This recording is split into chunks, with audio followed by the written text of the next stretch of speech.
Come on, Tay-Fuck. There we go.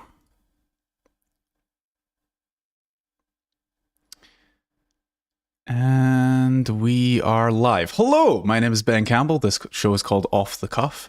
It's a show where I take viewer-submitted questions and questions from the community and answer them based on my expertise as a coach. I am a social coach. I specialize in social and dating matters, but I can also help with like productivity, behavioral stuff, things like this. I am joined by my friend and former colleague Anton Toya. Anton, say hello. Hello, guys. And if you want to submit a question, you can go to discord.gg/self-improvement. There's a section there called Off the Cuff Submissions, or you can just comment in the YouTube chat. So I'm going to start with a question from the community. This guy says, "Greetings, Ben. I hope your day is going well." It is, mate. Thank you.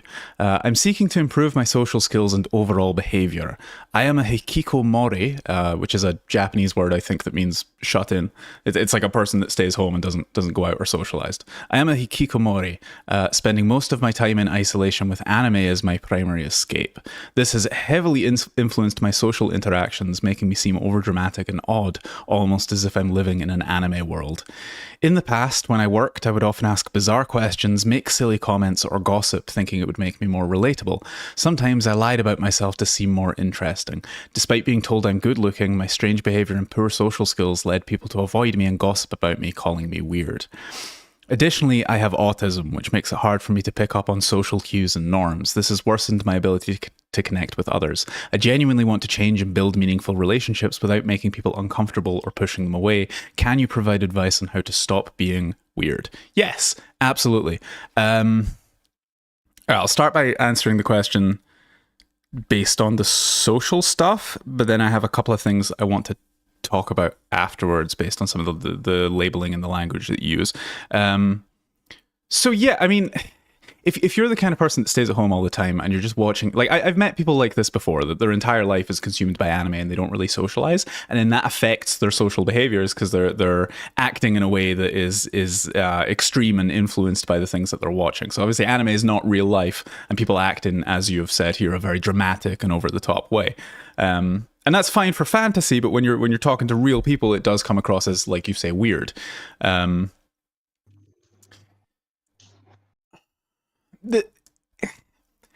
It's clear if this, ignoring the autism label for a second, if this is influencing your behavior, and you're labeling yourself as a hikikomori, which is, I've spoken to you, you're not a Japanese person, so this is a label that you've taken from that culture. You're clearly very consumed in this culture, and you're taking things from that, like the anime, and you're using that in your social interactions.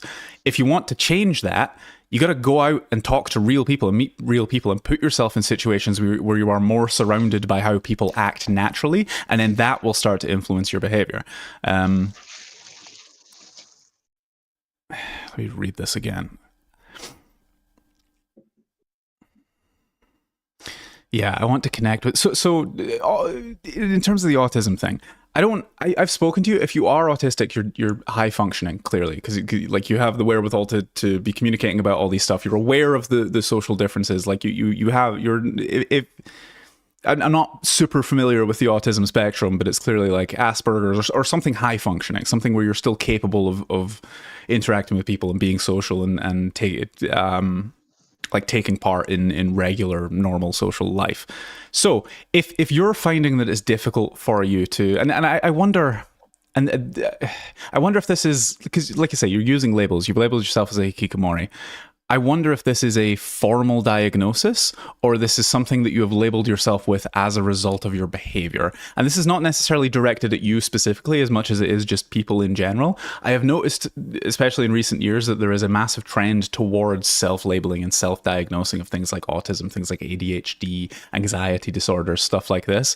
And part of that is anything that's in the DSM, anything that is a formal diagnosis is not like a black and white thing. It's a spectrum. It's a cluster of symptoms that if you have enough of them, you will be labeled as something. So everybody in the world has qualities that are autistic. Everybody in the world has qualities that could be labeled as ADHD or this and that. And it's only after you cross a certain threshold or you have enough of the symptoms, enough of the behaviors, that it becomes a formal diagnosis. So it's very easy for people to identify with things like autism and ADHD and anxiety disorders and things like this, and call themselves those things, which can become a problem because if you're putting a label on yourself, that can influence the behavior that you then use, because you start identifying with that thing and you go, well, these people behave like this, and subconsciously that influences your behavior.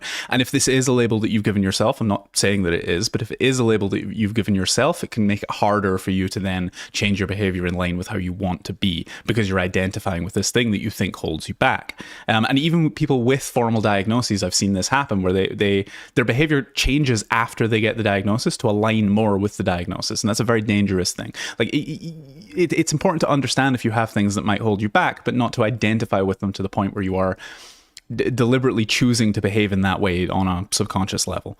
So whether it is a formal diagnosis or not, it, like say it is a formal diagnosis, say you are autistic, if you're speaking to people and you're finding it difficult to pick up on their body language and cues and stuff like that, clearly your behavior has been influenced by the anime, it's been influenced by these things.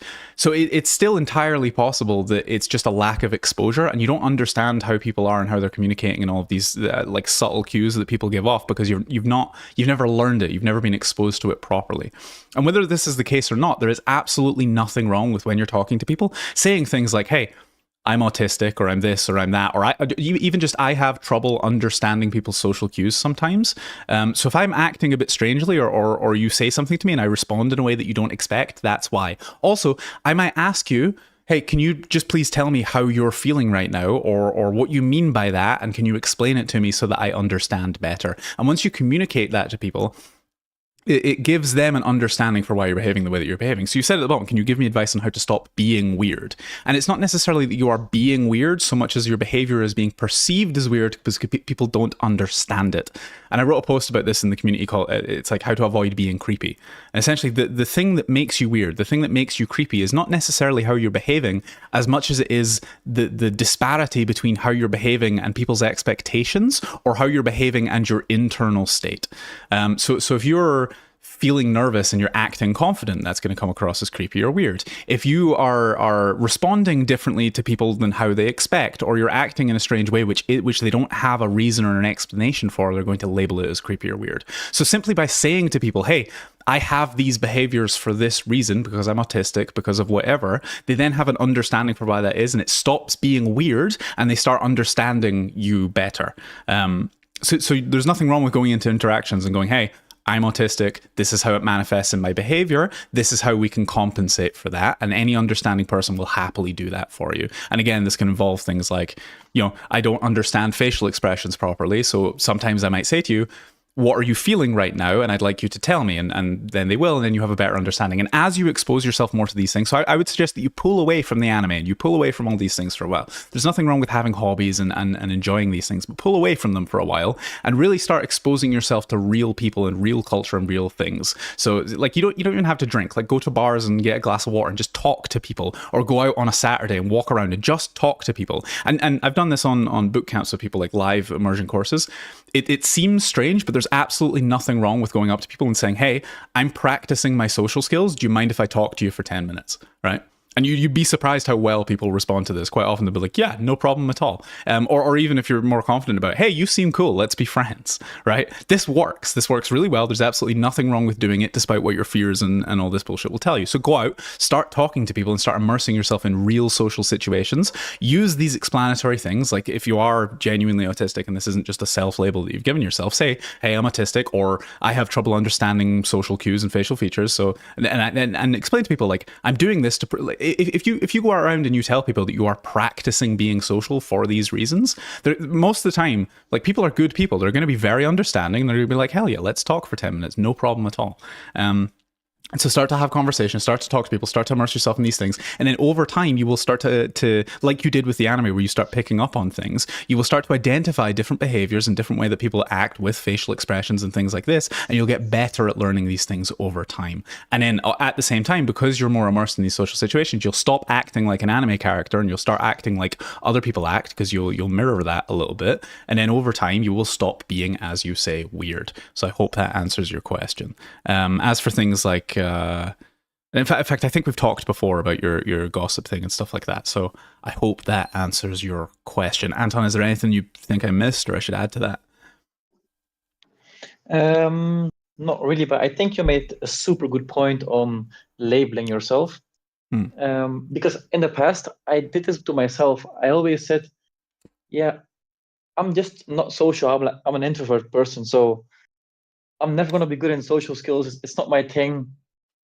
And then when I started working with you, I felt like I was more and more social. And the more I did social, the more I enjoyed it. So I started to label myself as an extrovert person. And my whole behavior changed from labeling myself.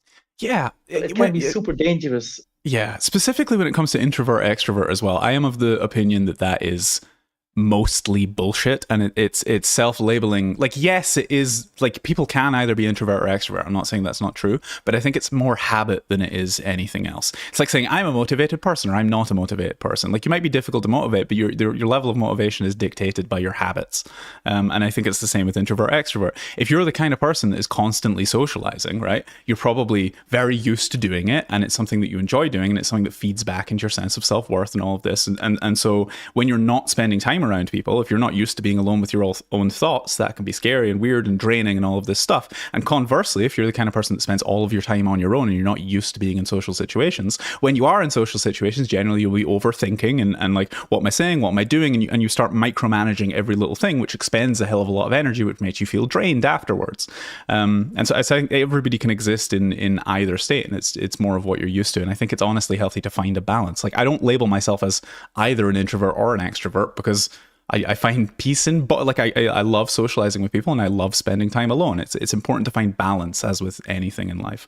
But yeah, labels in general, anything, like, even if you do have a formal diagnosis, like I have ADHD, right, or what doctors would call ADHD, because I don't necessarily think it's actually a quote unquote disorder as much as it is just a different way that your brain works. And when I first found out, when I first discovered that that was a thing, it explained so many aspects of my life, and that then enabled me to find compensatory behaviors and understand myself a bit better and stop beating myself up for maybe not working as hard as I wanted to and all of these things. But you can also have the danger of then identifying too much with that label and justifying your behaviors as a result. So you go, oh, well, you know, I'm not lazy, I just have ADHD. It's like, yeah, but you could be doing more, you know?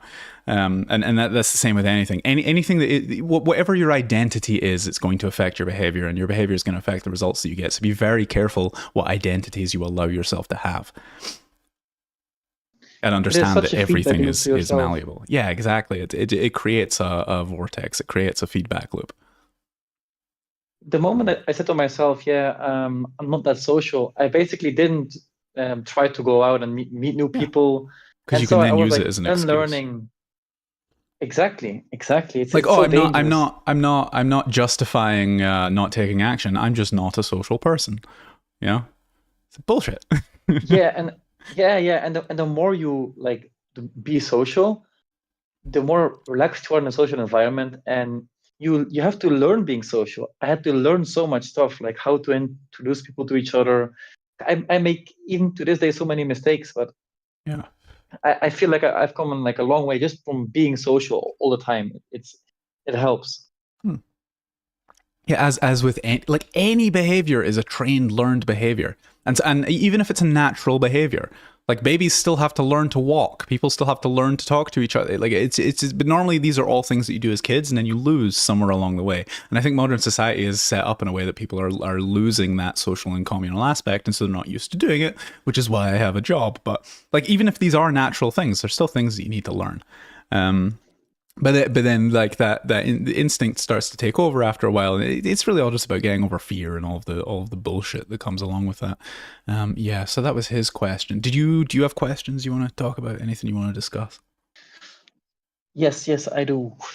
So I was walking with my friend in a shopping mall a while ago, and he saw this, in his opinion, a cute girl, and I was like, "Hey, go approach her."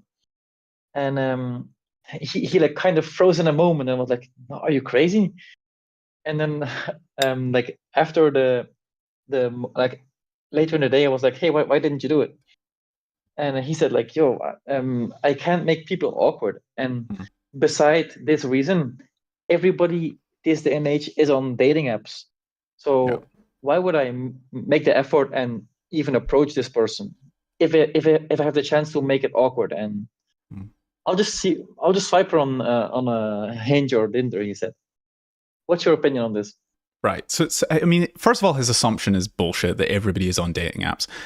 Generally, like every guy is on dating apps. A lot of or forgetting it being gendered for a second.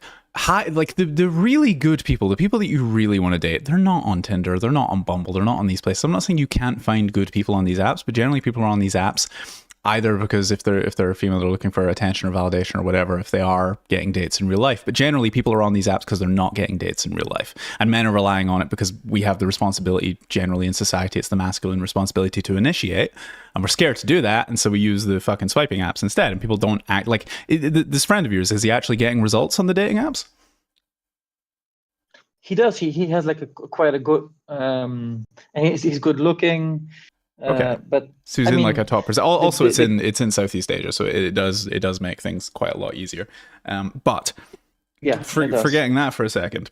So I have posts about this. I have posted like why you should delete Tinder, how to make a good approach, why you should make approaches is the one that's most prevalent to this. It's like his assumption that it's a bad thing to do is complete bullshit, right? And part of this was in the pickup video. We've talked about this in other streams. Like, I don't know how many times I need to go over this with people, but it's like there is absolutely nothing wrong with making an approach. The problem comes when you're not socially calibrated and you're doing it in a weird, creepy, or what's the word that I'm looking for? A way that has implications and expectations put on top of it. So if you approach a girl and you're very friendly about it, and you know, say you're just approaching someone in the street or in the mall, like you say, hi, I understand that this is a weird thing to do, and I don't mean to make you uncomfortable. We're in a mall right now, you know, it's a public place. Just basically explaining, I understand that what I'm doing is very strange and out of the social norm, but I have a rule. Every time I see someone that I find so attractive it makes me nervous, if I don't go and talk to them, I start punishing myself internally. And so I had to come and say hello to you. Otherwise, I'd feel like I'm not doing my job as a man, right? For most people, exactly, that's like, oh, wow, what a compliment. This person, first of all, finds me so attractive that I make them nervous, but they have discipline and like morals and stuff, and they're still going to come and talk to me and say hello to me and put themselves on the line and risk rejection and risk all of these things. What a brave, complimentary, wonderful thing to do. And this is how most women see it, right? And again, as a guy, it's like if a girl comes up to you, cute or not, like whether you're attracted to her or not, if somebody comes up to you and she's like, hey, I don't mean to be weird or anything, but I find you really attractive. Can I have your phone number? Are you going to take offense to that? No, of course not. Why would you? It's a compliment, right? And as long as you're doing it in that way, and this is one of the main things that separates people that make good approaches from not, is understanding as a man, you like, as a guy going about in society, it's very rare that women will appear dangerous to you, right? It's very rare that you feel threatened in the presence of women. Whereas for women, men are bigger and stronger and taller and more physically imposing and more dangerous. Like, I think men and women are equally violent, but I think men are physically violent, whereas women tend to be more emotionally violent. So as a man, you have to understand that you are a physical threat to people sometimes, and especially women that are smaller than you or you know, just physically smaller and less powerful than you. If you're walking up to them and going, hey, you're really cute, right?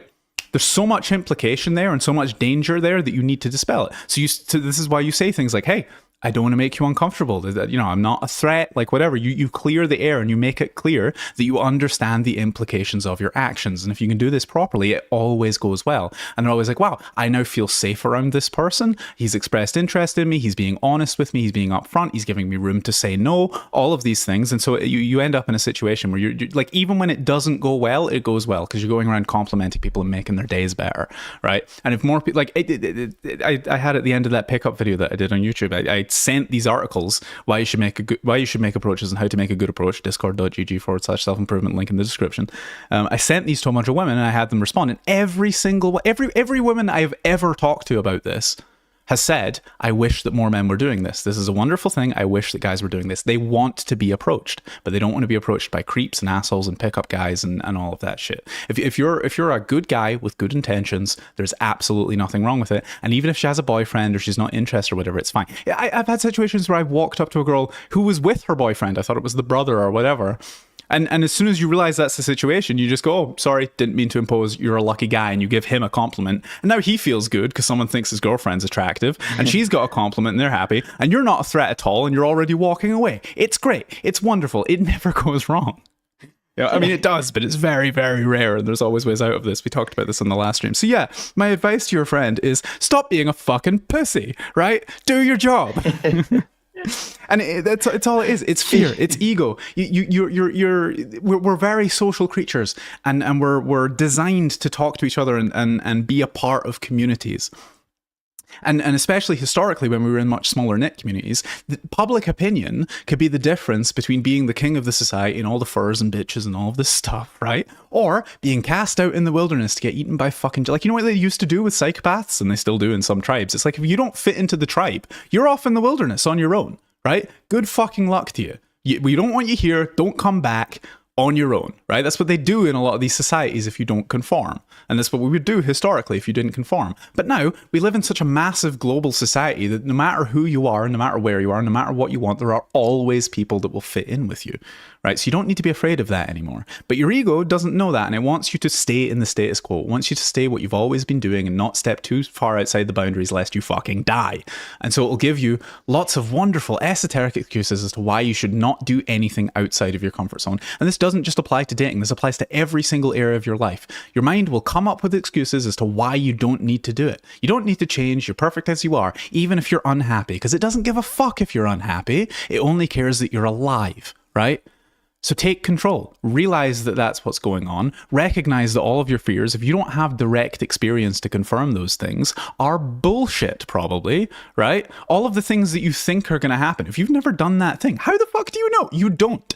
It's an illusion. It's fugazi. It's nonsense that your mind is coming up with to tell you why you shouldn't. And then you talk to people like me who've done it 1,000 fucking times and are telling you there's absolutely nothing wrong with it and nothing bad will happen. And still that little voice is going, yeah, but what if he's not? What if it's just because he's handsome? Or what if it's just because he's confident, or just this, or just that, or more infinite fucking excuses. I've seen every person from every place, and you know, fat guys, thin guys, tall guys, short guys, ugly guys, pretty guys. It works for everybody because you're just taking action and you're doing a natural, normal human thing. Right? So ignore the fear, ignore the bullshit, take coaching if you need to. It's my job to help you get over these things and actually start going for the life that you want.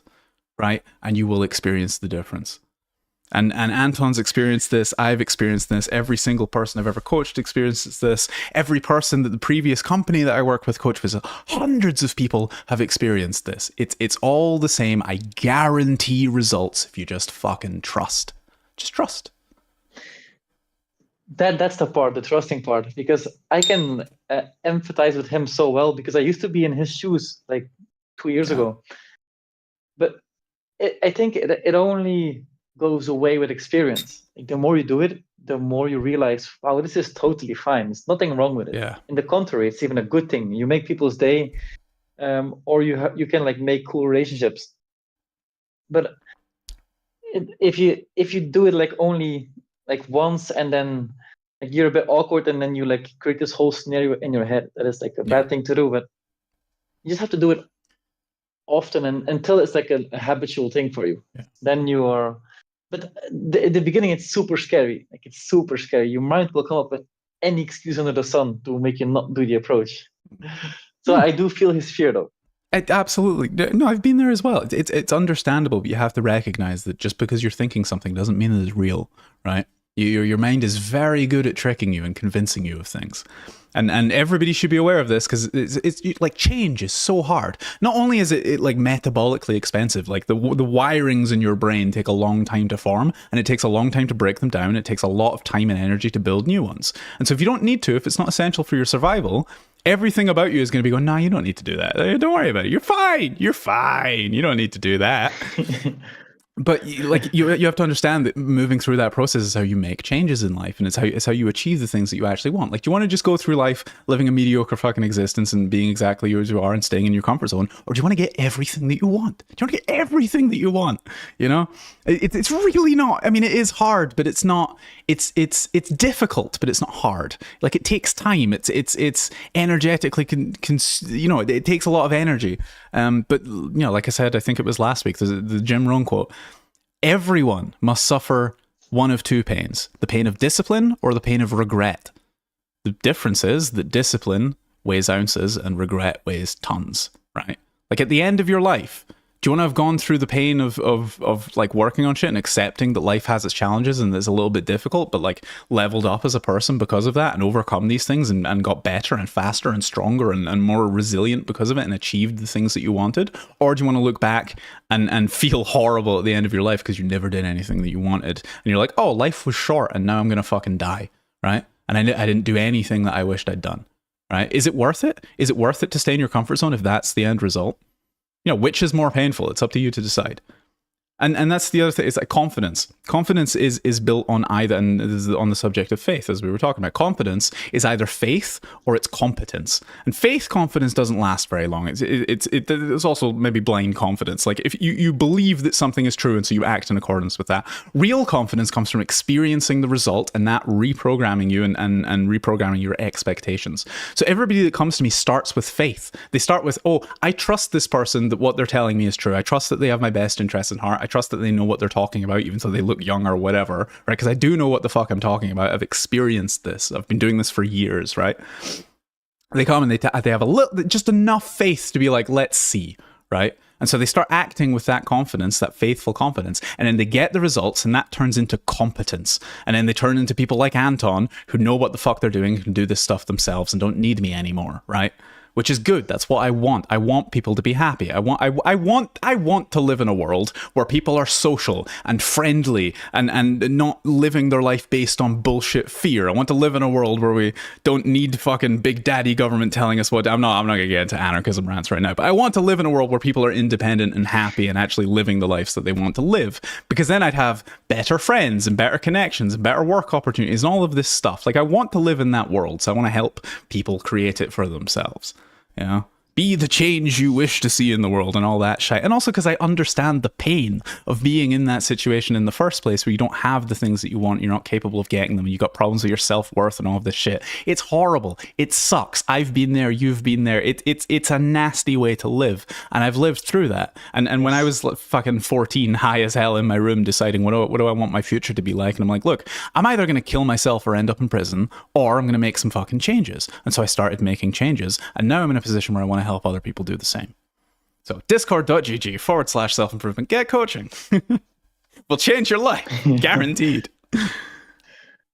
It's so true. Like, sometimes I think if I wouldn't have taken the steps to change myself, like in any realm, like be it social or physical, I would be such a miserable person from like just staying the same person, and such on a low frequency. And I would live life. And that's just 2 years as well. That's just, I mean, you've been working with me for what, like 4 now? Yes. Right. So call it 4 years. Exactly. Extrapolate, like the amount of change that you've gone through in 4 years, extrapolate that out to 10 and 20 and 50, right? Like, think about how far those paths diverge and how different your life is the longer that you know? It's crazy. Crazy. Like, it's not two paths like this. It's one path's like this, and the other one's like that, you know? You're in a completely different place the longer it goes on, and a much better place. Yes. And once you learn that this changing of mindset is the most difficult, and then after the changing part, it will all go by itself, because it's your new identity. Yeah. Yeah, and it's cyclical. It's cyclical. Everything starts as a mental process. And then, like everything, in my opinion, the entire universe is a mental projection onto physical reality. Everything starts in the mind. I treat reality as sort of like the dream in the mind of God. We're little points of awareness within that, and we're navigating the dream. But ignoring the spiritual aspect for a second, everything is mental. Everything starts in your mind, right? The plant starts as a seed, which has the idea inside it of being a fucking plant, right? If you want to build a piece of furniture, you start with the idea of the thing. If I want to build my business and do my writing, it all starts within my mind and then manifests into physical reality, right? So everything is mental, and once you understand that, you can begin to really change things. But it's a cyclical process. So the way that you think affects the way that you act. The way that you act affects the results that you get, and the results that you get affect the way that you think. And you can target any part of this process, but why not target all of them at the same time? So change the way you think through faith and through affirmation and through exposing yourself to information which changes your paradigm, and interrupting thoughts that you don't want to have and replacing them with better ones, and starting to go, no, this is how I would like. Like there are things that are objectively true, right? But when it comes to your beliefs about who you are and your place in the world, it's completely subjective, right? It's entirely up to you. So target those things and decide, who do I want to be and how do I want to interface with people, and start telling yourself that that's who you are, right? And then you'll start acting in accordance with that, and you can target that as well. Even when you don't believe it, just start acting as if. And so you start acting in a way that then informs the results that you get. And once you start getting those results, it feeds back into the way that you think, because it's proving to you, it's giving you that form of competence and that experience that tells you that what you're doing is accurate and true, right? And so you can target every part of this process, and it all feeds back into each other. And over time, you become a different person because of this, right? And people become so rigidly locked in their routines and rigidly locked into their ways of thinking, and just think, well, this is how it is. I'm the victim, and this is how life is, and women are cruel, and people are mean, and I can't have what I want. Keep telling yourself that and see if it's true. And it will be, right? It's fucking Henry Ford. Whether you think you're right or you think you're wrong. No, whether you think you can or you think you can't, you are right. So true. This whole process you just named is exactly what I've been through. In the beginning, it was like a bit of more like theory, just me looking at the forum and being on the calls, but like not taking action. And then I was like, I'm just sick and tired of it. And I took the boot camp with you in Varna for 2 days, and it was a good time. After this, like, it was a very good time. After this, I was like, damn, I can't live a lie anymore, because I just experienced what it's like if you actually do what you say you should do. It was such a beautiful moment in my head. People have this like weird, and good. I'm glad, and it you know, it's been a wonderful journey, and I'm happy that you stuck through it, and I'm happy to see the person that you've become. And it's a beautiful, wonderful thing, right? And you know, the reason that we are friends now is because of the person that you became as a result of these things, because we are now in alignment with each other. But people have this like, as well, because of that resistance to change. It's almost like a mind virus that people have, like a energetic spiritual fucking parasite that people don't.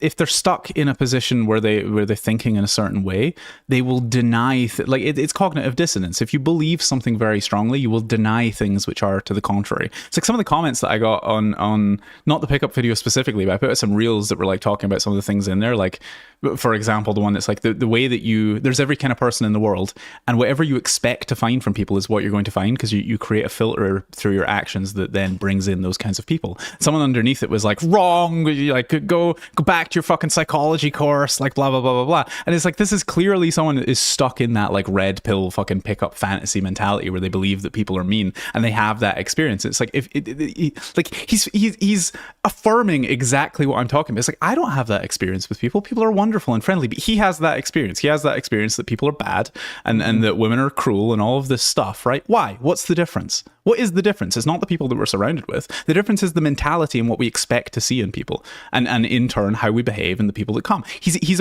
like that comment shows me that person is stuck in that fucking mentality, and yet they're disagreeing and they're arguing because that's their experience. They're experiencing things which affirm their beliefs about people, and they can't see anything outside of it. So they believe they extrapolate that onto the rest of society, and they're just like, that's how people are. People are mean and cold, and women are bitches, and no one loves me, and you know. Like, change. If you have this mindset, you come on to people so defensively and passively aggressive. Yeah, like you've met those people. I've met those people. They're not fun to be around. Like, this is the thing.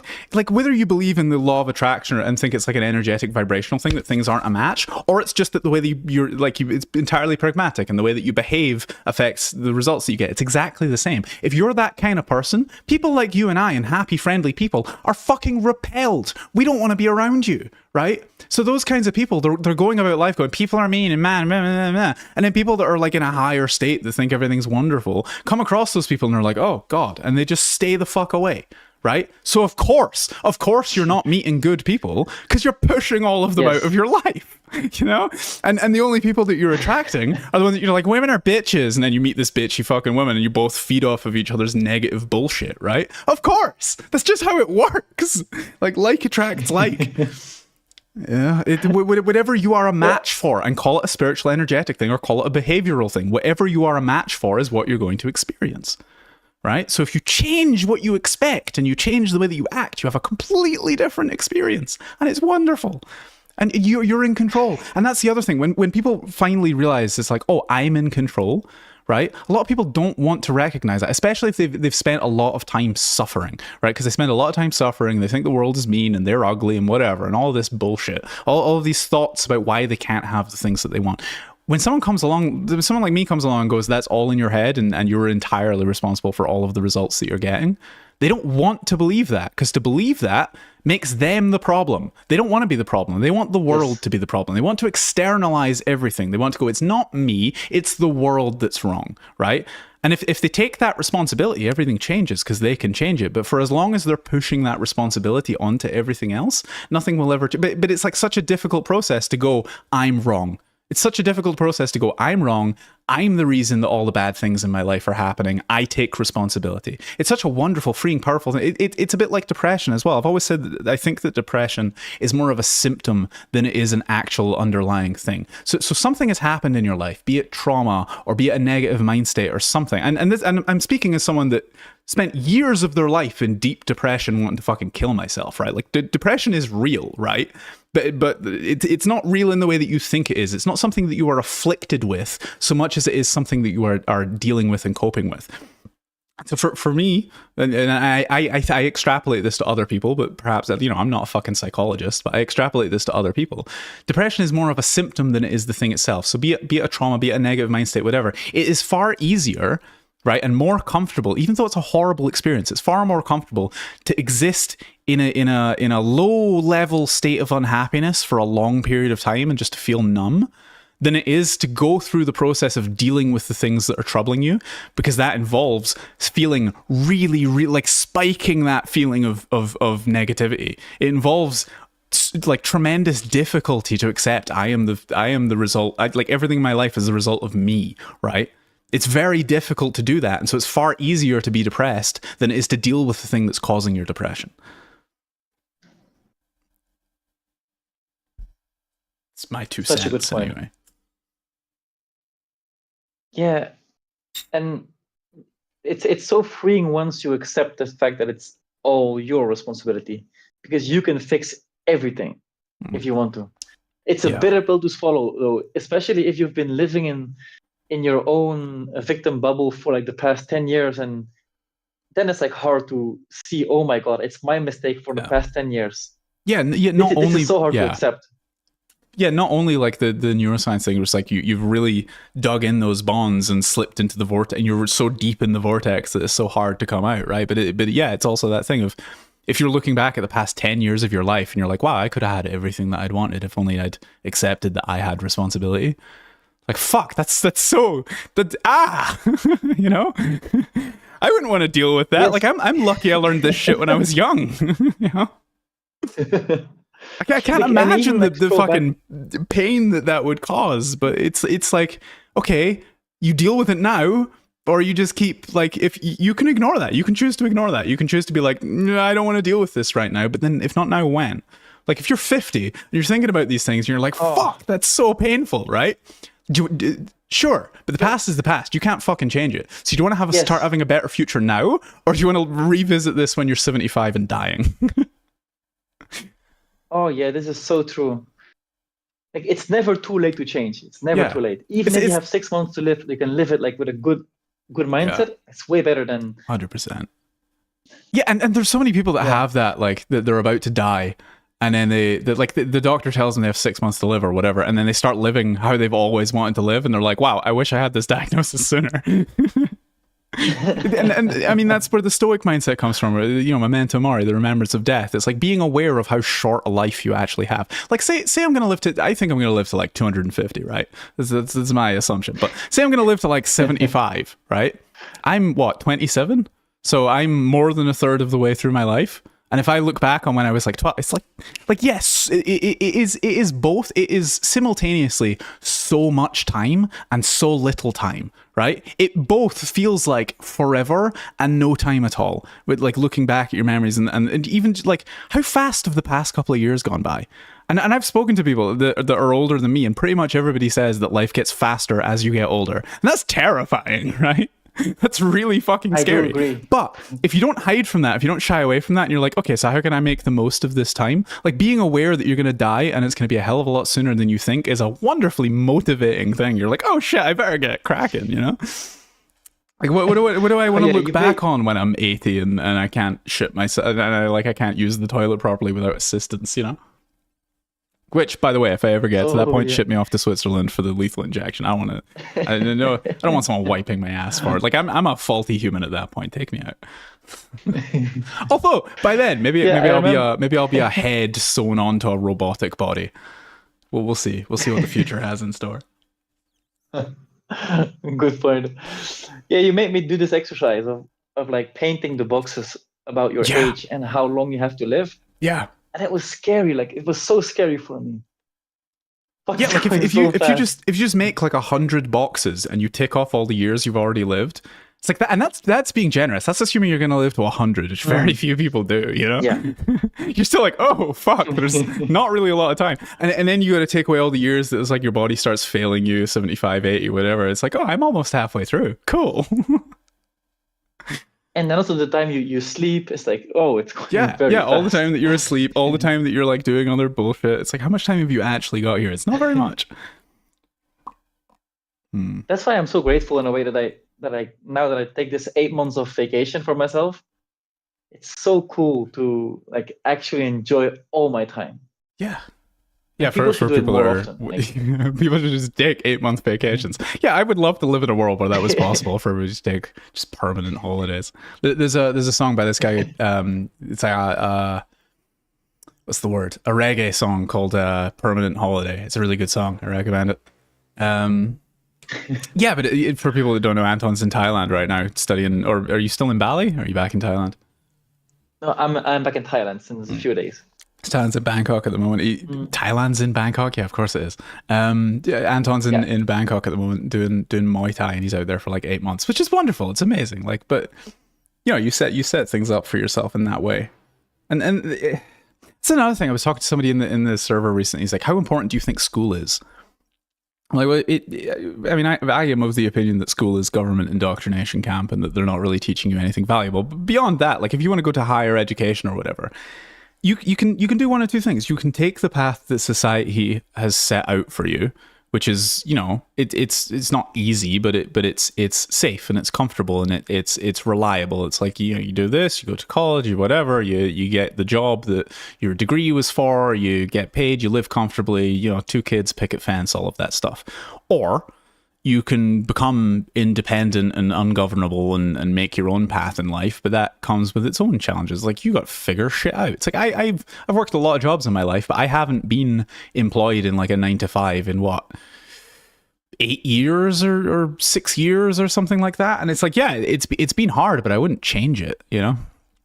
And it's all I don't really know what my point is here, but I guess it's all just choices and consequences. Like your life is whatever you want to make it, but you have to deal with the consequences of that. And I think for most people, and this relates back to the dating thing, relates to the social thing, relates to all of the stuff that we've been talking about. It's like you can have anything that you want, but you have to deal with what that requires. It's like if you want to be a billionaire, you got to be in alignment with being a fucking billionaire. You got to be obsessed with money and work 40 hours a week and like do all of the shit that requires you, that is required of you to achieve that, right? Whatever you want in life, there are requirements. It's just how life works. There are rules to this game, you know? And so you can have whatever. It's like if you want a good social and dating life, yes, it's uncomfortable, but you got to push your fears. You got to get past your boundaries. You got to talk to people. You have to deal with all of the prerequisites to having the things that you want. And that's the same with anything in life.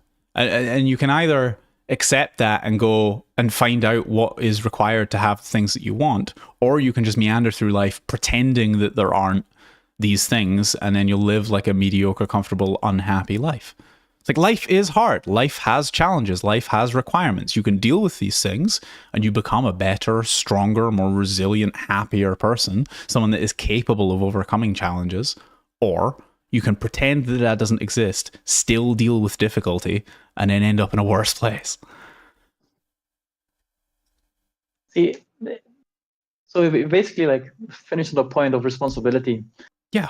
And like you it's have basically how the responsibility whole no matter what. It's just whether you accept that and take on the kind of responsibility that leads to what you want, or you refuse to believe it and try and stay comfortable your entire life, in which case you'll still have responsibilities, but you won't actually get anything that you desire. True. And to come back on the first point again, it's the same thing with the labeling. I label myself as autistic and therefore, or I label myself as an introvert and therefore I don't want to do this thing. There are so many questions to be solved by just, okay, take responsibility for your own progress, and it will solve so many problems in my opinion. Yeah, there's a really good book by Jocko Willink, who was like an army Navy SEAL guy. It's him and a guy called Leif Babin wrote it. And it's like I'm not a pro army person at all, but you know they are very disciplined people. And so he was a Navy SEAL, and they wrote this book called what's it called? Let me look it up. Extreme ownership. Extreme ownership. Yes. Yes. So Yes. two books that I think are really fucking powerful are Extreme Ownership, which and the premise of that book is essentially taking responsibility for everything in your life. Everything. Everything is within your control. Everything is your responsibility. Everything is your fault. Even when other people are doing things that you don't like, it's your fucking fault, right? And they explain this very well in the book. And then the other is Zen and the Art of Happiness by Chris Prentice. And it's a very spiritual woo-woo book, but essentially the premise is if you treat everything in your life as the best possible thing that can happen, it is, right? If you just go, so if you have two mindsets, everything is within my control, right? Or not everything is within my control, but everything is my responsibility, and everything that happens to me happens for a good reason, or not even a good reason, the best reason. Everything that happens is the best possible thing that could happen. If you adopt these two mindsets, your life entirely changes. It's a complete night and day, completely. Wow. And I'm going through this. I go through this process like every fucking 6 months or whatever. It's like I have periods of my life where, and it's like even it's very easy to slip back into like the victim life is happening to me mentality, right? And like why do I have no money and why is this going like this and all of that bullshit, right? But as soon as you take responsibility and you go, everything is within my control and everything that I experience is a direct reflection of my internal state, right? You start taking care of the things that are within your control. How you think, how you act, all of that is you, and you're the only, like that phrase, no one's coming to save you, right? It doesn't mean that like no one's going to come along and just give you all the things. It does also mean that, but it's like no one's going to save you from yourself, right? It's your life. It's no one else is within control. Like if it's not in your control, whose control is it in? Is life just happening to you, or do you want to direct it, right? And as soon as and just recently, it's like in the past 3 days, I've written 3 fucking posts, and part of that was I've set up a writing desk over there. I've set up a specific zone for myself where as soon as I sit down at that, I am writing or I'm not. Like if I'm not writing, I get up and I walk around. So I've set a zone that I mentally associate. It's over there by the window. I've set a zone that I mentally associate as the writing zone, and since I've done that. Because again, it's all mental constructs. This desk, the problem, like it's fine for these streams and stuff like that, because I'm just kind of rambling. Like I don't really feel that this is work. The problem with it is like I game at this desk, I watch movies at this desk, I do all sorts of things at this desk, and so I associate this desk with all of those things. And so if I sit down and I try to write at this desk, I start having problems because I get distracted by all the other stuff. If I have a desk over there that's just the writing desk, and the only thing I can or will do at that desk is writing, then the only thing I do at that desk is writing. It's all mental association. It's all the things that you believe about the world and believe about your spaces, And that's like, if there is one, like beyond all the, yes, I'm a social coach and all of this stuff, if there is one most important, most significant thing that people can learn, it's that everything is mental. It's all mental. It's all association. It's all belief. It's all subconscious stuff. And if you have that within your control, your entire life is within your control. The things that happen to you aren't necessarily within your control, but the way that you act and the things that you do and the results that you get are. I'm still like thinking about what you said. everything is your own responsibility, and you have to. And everything that happens is the best thing that could happen at this exact moment in time. Yeah. There's so much power in this. I'm gonna write it down. Yeah, and the weird thing about that is if you're existing in a state where you don't believe that, it's not true. Because if you're existing in a state where you don't believe that things happen to you are for your good, right? You're probably unhappy with your life. You're experiencing bad things are happening to you, quote unquote. And so you can look at that statement and go, that's not true. But as soon as you accept that as true, you start to feel better, you start to act better, and you can look back at everything that's happened to you as leading up to that moment. Therefore, it's like I got bullied. I have had, I'm not, it's not really my story to share, so I'm not going to talk about this publicly on stream, but I think I've told you and I've told multiple other people. It's like, there are things that have happened in my family history that are really fucking horrible, like just the worst possible thing. And to imagine that anything good could come of these things is completely terrible.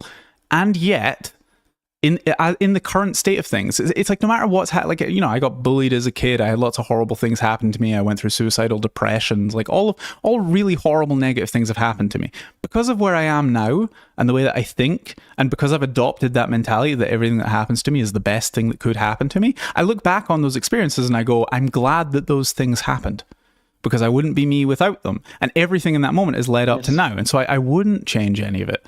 There's no such thing as a mistake. But it's like, whilst I was there, if you have the mindset that everything that happens to you is bad, you're going to live that way. If you have the mindset that everything that happens to you is good, then everything that has happened to you, whether it seems good or bad at the time, has been good. And it's weird how that works. And you could call that delusion if you want to, but it's like, if you're delusional and happy, if you're delusional and successful, if you're delusional and you have the life that you desire, is it really delusion at that point? Like, life is a fucking sophisticated hallucination anyway. Everything that we experience is not like, we think that all of this is here and all, like, there's this desk and this camera, but really what's happening is my eyes and my ears and my fucking nerves are taking in all of this information, and then my mind is piecing it all together in a mental projection that exists within my own head, right? And I'm not a solipsist. There is objective reality and objective truth and all of these things. But once you realize that, it's like, you think you're seeing things. You're not. You're projecting the image of things into your head based on the input that's coming in. Like, if you were just getting the raw data, you'd be so fucking confused. You're like, it's like a computer. My computer right now is running all of this software and code and all of these things and presenting me with this image and taking data and streaming it through the fucking air to other people's computers. And what they are seeing, what they're experiencing, is the collation of that. It's the image. It's all presented in a way that the mind can understand. And your mind does the exact same thing with the world around you, right? And so the way that you think and the way that you perceive things and the way, like, your own perspective on things and your belief system filters that experience for you. And so if you change the way things that you believe, it changes the entire world around you. Whether that is like, it's a spiritual thing that you're actually like changing timelines or whatever, or whether it's just that's the filtered experience that you receive, right?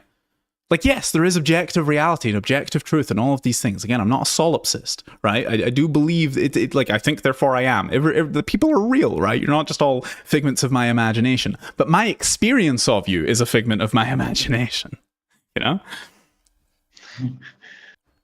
Yeah, I'm thinking, like, since you had this conversation here, something that Tony Robbins said on I don't know much about him, but he said this, like, sitting in a room in an interview, and he was talking about, hey, tell me all the yellow things in this room, or a specific color.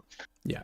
And because you focus on yellow, you even see things that are not yellow, you make them or associate them with yellow, just to make your belief.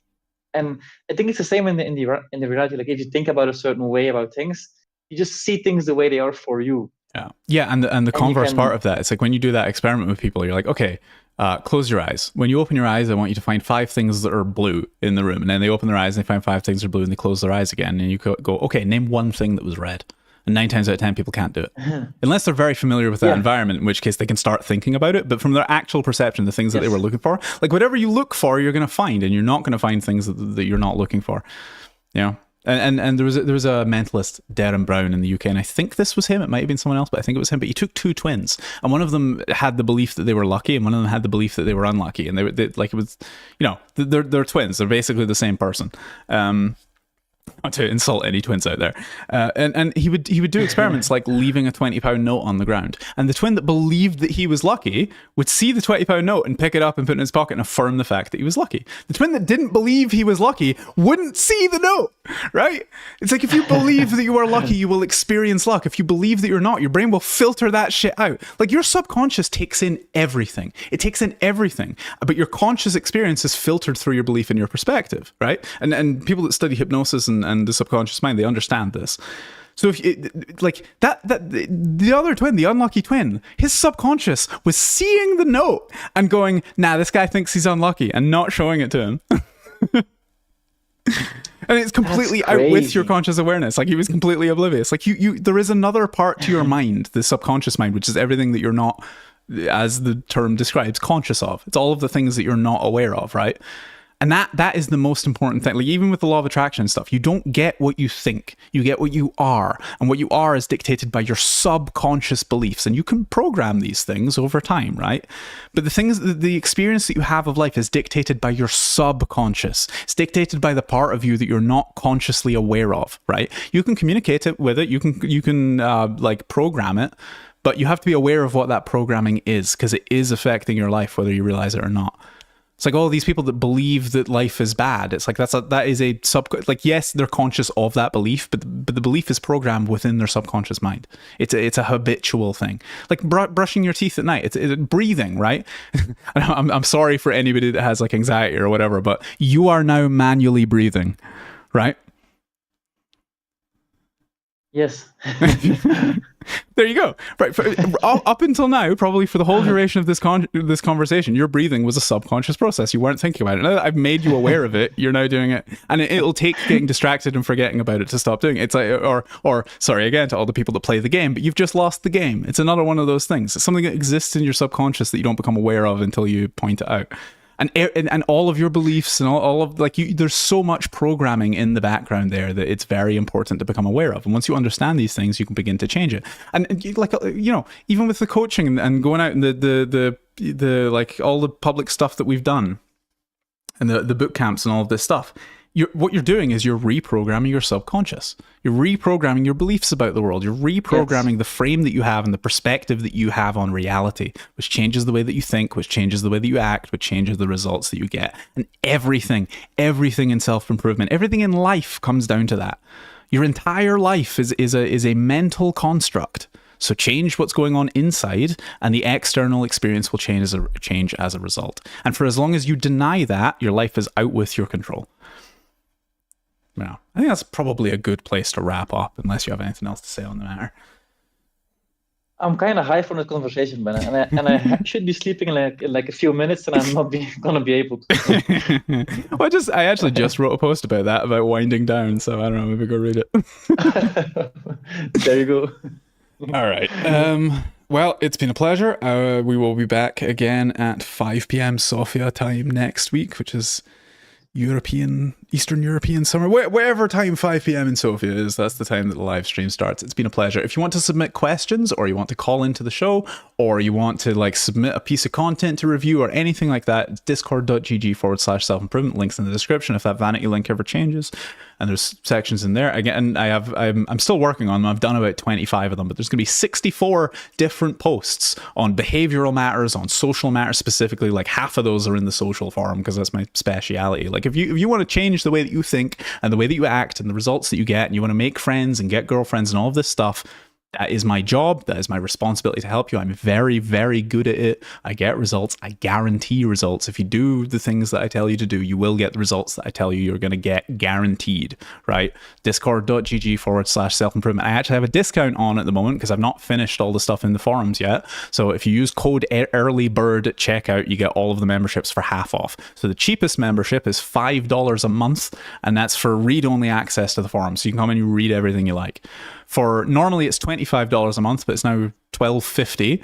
You can get membership, which allows you to post your own stuff and talk to people, and you get a private members channel. There's also a perks channel, so as I release videos, there's going to be members bonuses and things in there for people, and these people get far more directed like advice, so they can post their own stuff. They have their own private channel. I give hands-on support to these people, and then there's the coaching access level, which is normally $100 a month, but right now is $50 a month, where you get, after these calls, there's a community coaching call, so it's a private call, it's not a public thing, where you join a bunch of other people that are doing the same thing, and you get your own progress thread, and so you can go, these are my goals, this is what I want, and we take you through the process of figuring these things out and getting the goals. And so once a week on a Sunday after these calls, there's a private coaching call, and as part of that as well, you get one free once a month one-on-one coaching call that you can dictate your own time for, where we'll sit down for an hour or two and talk face to face and sort your shit out. And as I say right now, for the first 3 months, code earlybird gets you 50% off all of these. And those prices will go up, and they won't last forever.